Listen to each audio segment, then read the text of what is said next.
We love it when you're a part of the conversation. So please let us know what your thoughts are. The WhatsApp number is 0809 440 You can tweet at Smooth981.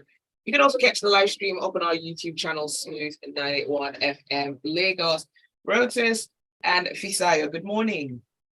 Good morning, Zibby. Good morning to all our listeners, viewers, and Fisayo, good morning. All right, good morning. Let's get into the conversation of today. We're talking about subsidy removal and remote working. And I'm about to say a big yay, but I don't know why yet.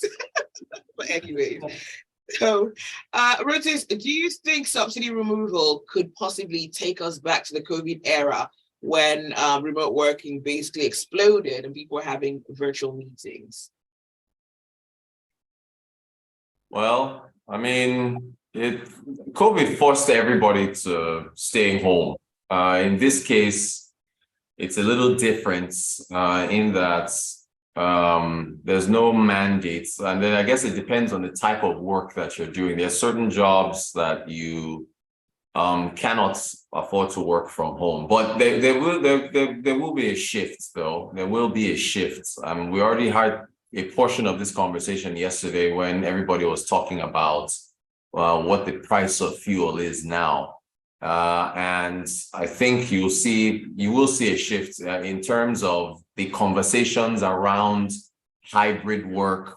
And so it's going to go there. Those conversations are already happening. But, again, COVID was a medical thing, government mandates and so on and so forth. So there was a lot of fear around there. So I think that the conversation will definitely be around there with respect to that. I think Fisayo can hear us now. Fisayo, are you with us? Yes, I am. Oh, okay, very good. So yeah, I mean, Zibby was just asking whether you think it's back to the COVID era with respect to remote work because of the removal of fuel subsidies. I was saying that was a health scare, so that was at a larger degree, and this may not be to that, but the conversations are happening. Any conversation on remote work on your end? I've not heard that conversation. I don't know where you heard the conversation from, but I've never heard it. No, I'm talking about remote work. Oh. Yeah, I know. Yeah, I mean, nothing changes, right? This is not the first time we've had. The gremlins are coming for Fisayo's connection. Yes, they are. They probably don't like the shade of green he's wearing. He's a patriot. He's a patriot. I guess. Okay. Fisayo, okay. Welcome back, Fisayo.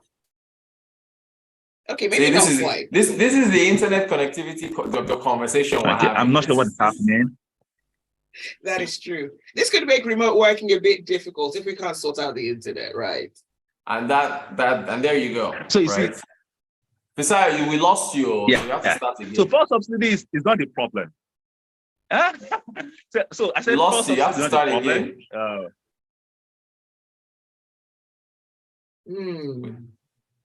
Okay, so while Fisayo sorts out the connection, Rotus, there's all. This is what we're talking about. This is going to be the perfect excuse for employers to say, we can't trust your internet connection. You have to come in physically to work. There you go. And that now raises a question around infrastructure, right? And broadband penetration in Nigeria and, having to improve it significantly. Absolutely. Because there you go, you said it. The employers say, no, don't trust your internet. You won't be able to submit things on time. And so well, you cannot throw it back to your employer and say, if you don't trust me being able to work at home, then you're going to have to do something about augmenting my costs. Because I was listening in on a conversation with some private sector people yesterday. They were going to have a meeting with their workers about possibly giving them transport allowances, to add to what it is that they're paying them, just to allow them to be able to get to work, without burning a hole in their pocket. So, okay, Fisayo, go ahead. I think we can hear him now. Yeah, I mean, like I said, this is not the first time fuel subsidy is being removed. So, I mean, well, this first time it's been removed fully, right? But this is not the first time we are having significant spike in the price of petrol. So I don't think that it's sufficient shock enough to trigger the remote work conversation already, especially because remote work has proven that over the years that yes, it's been not the most efficient way of working for many organizations, right? So maybe people are trying to figure out a way to do hybrid and push that. Maybe the hybrid conversion becomes a lot more easier to have, but not fully remote. I don't think that we'll ever get there anytime soon, based on all the other things, but that is happening. And of course, we have to recognize, right? This is a step that the government had to take, at this time of its evolution, as it were, because it can't afford to pay salaries, so they can't continue to pay subsidies. It can't pay salaries as it were. So I guess it's one of those those first it gets worse before it gets better type conversation. But again, I don't think that anything will. We lost him again. No, Okay. you didn't. I'm here. No, we just didn't hear you okay. for a few seconds, but it's Okay, fine. it was just short. It was brief. It was brief. It was brief. Yes, it was. So there's a divide that already exists between the urban and rural areas. What would be the fate of the rural areas with the subsidy removal? Well, okay. Fisayo, you've always talked about how there's only is it 2G or barely 3G in rural areas. Nothing changes at this point, right? I mean, it's the only changes that affect many people is transportation, as it were. It's only transportation cost that affects many people, right?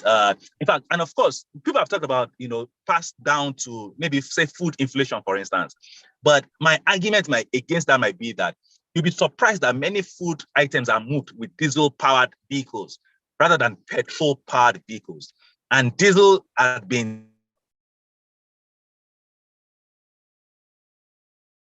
Okay, I just want to make sure that you're with a significant spike as well. Can you say that again about diesel-powered vehicles? Because we kind of had about 7 seconds where we didn't hear you. Yes, I said that people have talked about food inflation because of this removal in subsidy. So my argument for that is that most food items are probably moved by diesel-powered vehicles rather than petrol-powered vehicles, right? And of course, subsidy on diesel has been removed even before now. So even the effect of subsidy removal on food inflation, which is meant to be passed through due to transport costs, might not be as significant as we all expect it to be, because maybe short haul transportation, yes, depend on petrol, but longer haul transportation probably depend more on diesel than petrol. So I don't expect that to have a very significant impact on food inflation as well. So again, my point is that we talked about this yesterday. We talked about this yesterday. The diesel. Yeah, we did. The diesel part. So I mean, I think the biggest thing is just okay, let's go on to WhatsApp and read a few messages. From Maryland, internet connection stabilizes quite a bit. Yeah, Fisayo, they definitely came for you this morning. That internet. Deji says, I wonder how companies operating staff buses will cope. Will it affect staff?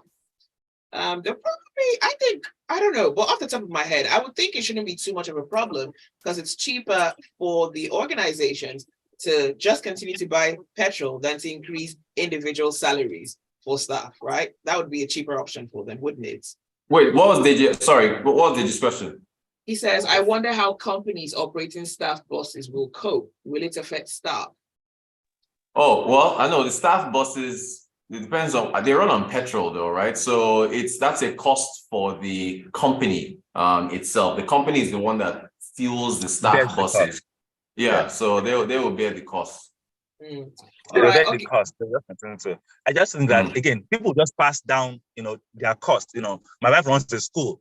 Cost of power is higher in the school now because of petrol-powered engine. So it means that it will pass through to tuition fees. It will pass through to everything. Everybody will be angry, but it will just pass through the cost to the consumers eventually, and that's how it's going to be. All right. Ogenel Chuko says, alternatively to the remote work is mass transit rather than small buses on our roads. Gas and electric propelled buses are the way to go since they're cheaper mode of transportation. And Cisco says, if people can work remotely for companies and organizations overseas, we can equally do same for those in Nigeria.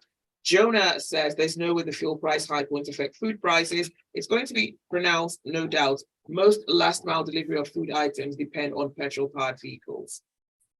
Yeah, we talked about that yesterday. I think when diesel was spiking, you saw people switching to petrol vehicles to move food. And still, I mean, we still saw food prices climbing. Who is cashing out, Fisayo? Telcos?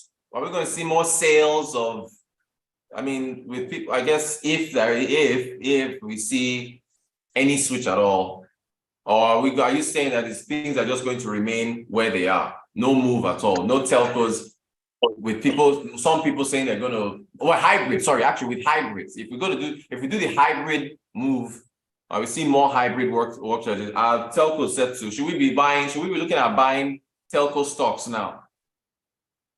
I mean, I think the only stock that benefits significantly are downstream oil and gas stocks, and of course, those ones moved significantly already. It's probably too late to buy them now, right?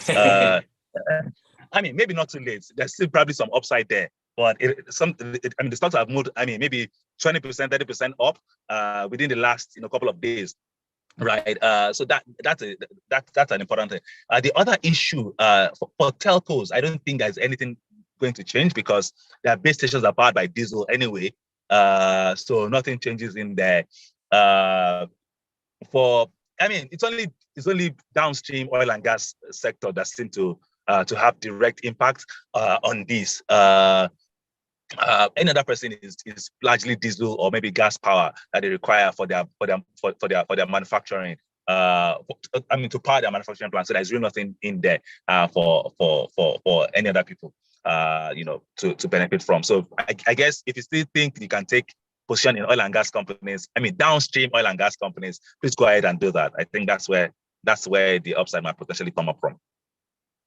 All right. It's very interesting developments over these last few days. I have to see how everybody adjusts accordingly. Okay, let's take some messages really quickly. This one is from Ayodeji, and he says, the issue employers need to address is not just to increase transport allowance. Food, rent, clothing, and all will increase. So salaries need to be doubled or tripled. Of course, then double and triple inflation rates, because too much money will be chasing too few goods. Everything is going to go into the cleaners, trust me. Chiemeka says the announcement of the removal will have a significant effect on everything because there's no regulation of most sectors.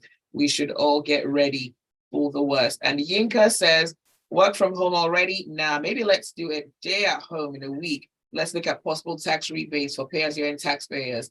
Nigerians have a way of adjusting to these things. Another thing we need to appreciate is that even with the subsidy removal, there's been mixed reactions, but we all agree on one thing: the subsidy had to go. So the conversation of when to me is out of the window.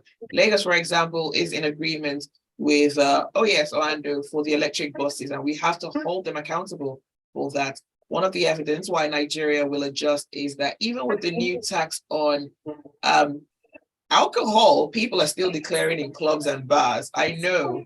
Let me just say less. I'm planning on declaring tonight. Just make sure the club is near where you live, so you don't have to drive too far. You don't have to. All right. Well, that is all the time. Okay. Yeah. No. I was going to thank Fisayo. Yeah, that's it. Yeah, we're good. All right. Thank you, Fisayo. Thank you, Rotus. Sorry we can't take all your messages, but thank you for listening and thanks for your messages as well. Tuesday, there's a lot.